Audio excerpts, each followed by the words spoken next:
Everyone knows the Grateful Dead is the ultimate hippie band. Free spirits, anti-establishment, never selling out. But in the summer of 1975, they were broke, completely broke. And the way they stayed afloat involved ammo cases stuffed with $42,000 in cash, delivered by a pot smuggler they called Cousin David.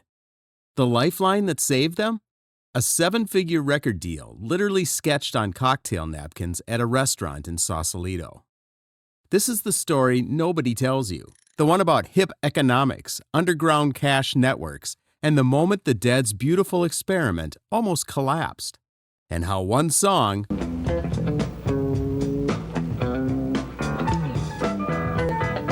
one show, and 3 napkins changed everything. May of 1973. The Grateful Dead did something radical. They walked away from Warner Brothers Records and started their own labels. Grateful Dead Records for their music, Round Records for other artists. Complete independence, total creative control. Jerry Garcia called it liberation. Ron Rakow, the businessman running the operation, called it an experiment in hip economics. They financed it with a massive loan from the First National Bank of Boston. And for a while, it actually worked. Wake of the Flood sold 400,000 copies. They had a mailing list of 63,000 Deadheads who got sample records in the mail with instructions to play them for 15 friends. Rakow told Record World magazine they were adding 1,000 new people to that list every month. Guerrilla marketing before anyone called it that. The ultimate word-of-mouth network. But here's what Ron Rakow also told that reporter in March of 1974, something most people skip right over. He estimated that about 1/3 of the Grateful Dead audience was out of work. Think about that for a second. Your entire business model depends on selling records and concert tickets to people who can't afford to buy them. The counterculture was beautiful in theory, but economies don't run on vibes. By early 1975, the cracks were showing. The band stopped touring. They needed to make a new album, but the money was running out. The bank wanted payments. Distributors wanted cash up front. And the Dead refused to compromise their vision by rushing anything. Rakow would later admit he'd put the band in this position on purpose. He believed risk kept them hungry, kept them creative. Bob Weir was the only one who understood this strategy. Maybe the only one who saw where it was heading. But understanding the strategy and surviving the strategy, 2 very different things. So what exactly is hip economics? Jerry Garcia explained it in a 1972 Rolling Stone interview, long before the financial crisis hit. He said the whole theory was essentially that you could have a small amount of money and move it around very fast and it would work out. But when you had thousands and thousands of people, it became too unwieldy. He was talking about the difference between a small hippie commune and a large one, about why Haight-Ashbury collapsed under its own weight, about why good intentions don't scale. By 1975, hip economics meant something else entirely. Jesse Jarnow, the music historian, put it more bluntly on the good old Grateful Dead cast. He said hip economics meant that income earned from counterculture activities like rock records or drug dealing was used to fund other countercultural activities. Money from weed paid for the music. Money from the music paid for the scene. It was a closed-loop economy, running parallel to the straight world. And when Grateful Dead Records started hemorrhaging cash, Ron Rakow turned to that parallel economy for help. He borrowed money from a smuggling operation run by someone they called Cousin David. The cash came in military ammunition cases, $42,000 per case, enough to make payroll, enough to keep the lights on while they finished the album. Rakow confessed this years later on the Deadcast, casual, matter of fact, like it was the most normal thing in the world. Because in 1975, maybe it was. While the Dead scrambled for cash, something massive was happening in American culture. High Times magazine launched in 1974. By June of 1975, it was rivaling Rolling Stone in circulation. Over 250,000 copies per issue, and according to historian Sean Howe, they were distributing largely through drug networks, head shops, record stores. the same underground channels the Dead used for their mailing list. The counterculture was becoming the mainstream. And then the laws started changing. In 1975 alone, 5 states decriminalized marijuana: Alaska, Maine, Colorado, California, and Ohio. Alaska's Supreme Court even ruled that the right to privacy included possession of small amounts of cannabis in your own home. This wasn't some fringe movement anymore. This was legislative change, cultural acceptance. The thing the Dead had been singing about for a decade was suddenly happening in real time. But here's the irony that gets me. While pot culture went mainstream, the Grateful Dead's hip economics model was collapsing. The underground cash network could cover payroll for a few months, but it couldn't fund an entire record label, couldn't pay for album production, distribution deals, marketing campaigns. The counterculture was winning in the courts, but the Dead were losing in the bank. They needed a way out, and they needed it fast. In the middle of all this chaos, the Dead were trying to create. From February to May of 1975, they workshopped new material at a warehouse they called Ace's Garage. Early instrumental jams that would become Blues for Allah, halftime blues experiments, a descending chord progression that had roots in an older jam called Mind Left Body. Bob Weir was pushing the band into stranger territory. Different time signatures, complex rhythms. They recorded an instrumental version they labeled EAC. Then Robert Hunter wrote lyrics for it, a satirical piece he called Hollywood Cantata. Weir hated it, told Hunter flat out, "I don't like them lyrics much."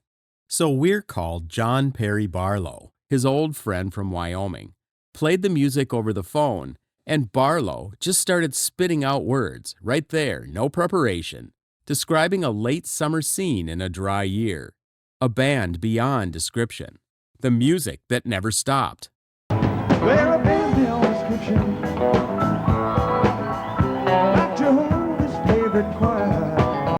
The lyrics were meta, self-referential, about the Dead themselves, coming to town, playing the show, keeping the circus alive. David Lemieux, the band's archivist, later called it an update on trucking, but more whimsical, more mythic.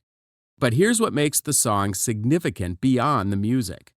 It was written under deadline, under financial pressure, while Cousin David's ammo cases kept the operation running and Ron Rakow scrambled for a real solution. The song is beautiful, but it was born from desperation. They called the track "The Music Never Stopped," and they had no idea if they'd have the money to finish the album it belonged on.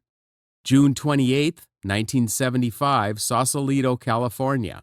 Ron Rakow sat down at the Trident restaurant with Alvin Teller, the president of United Artists Records, a major label. Everything the Dead had rejected when they started their own operation 2 years earlier. But independence doesn't mean much when you can't pay your bills. Rakow later described the meeting in an interview with Record World magazine. He said they worked out the deal right there, on napkins. Not a 1-napkin deal. It might have been a 3-napkin deal.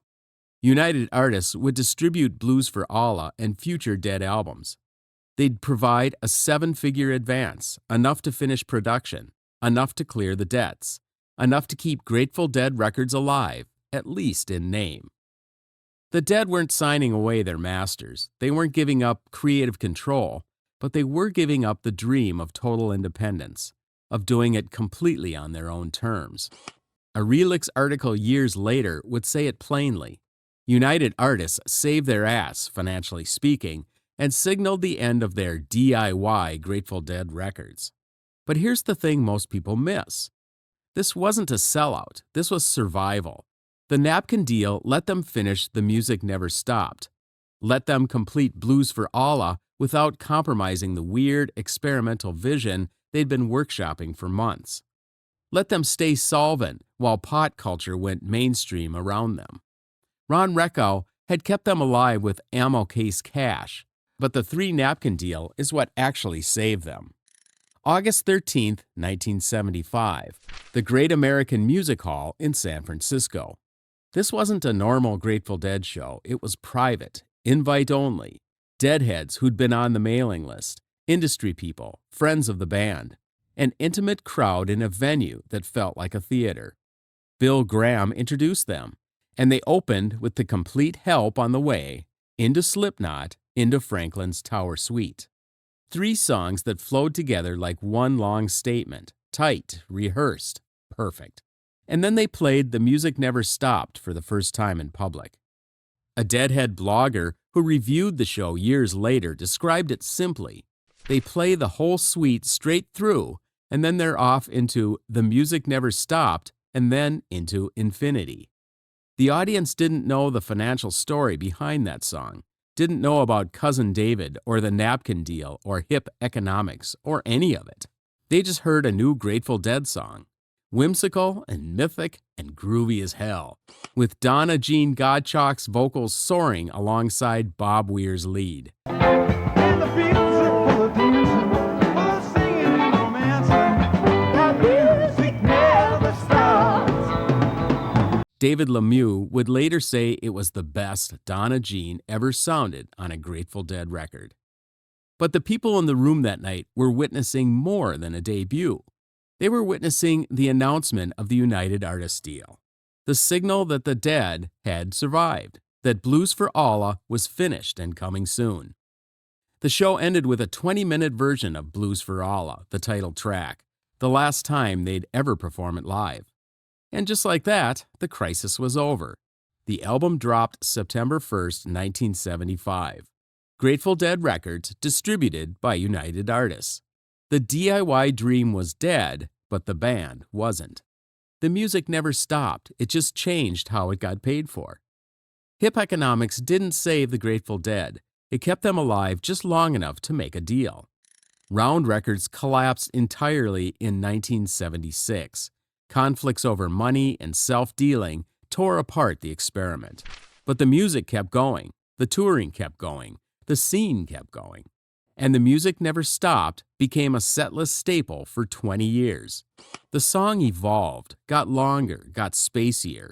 By 1980, they were stretching the 6/8 carousel breakdown into open jams that could go anywhere. Versions from the Warfield Theater in October of 1980 show the band sagging out of the wheel directly into the song, turning it into a vehicle for pure improvisation. The song that was born from financial desperation became a celebration, a statement, proof that the Dead could survive anything. Because that's what hip economics actually was. Not a sustainable business model, not a blueprint for running a record label. Just a way to keep moving, keep creating, keep the community alive until something better came along. 3 napkins at the Trident, $42,000 in an ammo case, a 7-figure advance that saved the album. That's the untold story of Blues for Allah. That's the reality behind the myth. The Grateful Dead weren't just a band that never sold out. They were a band that almost went broke trying not to. And when the underground economy couldn't save them, they made a deal on napkins with the straight world. And somehow, the music never stopped.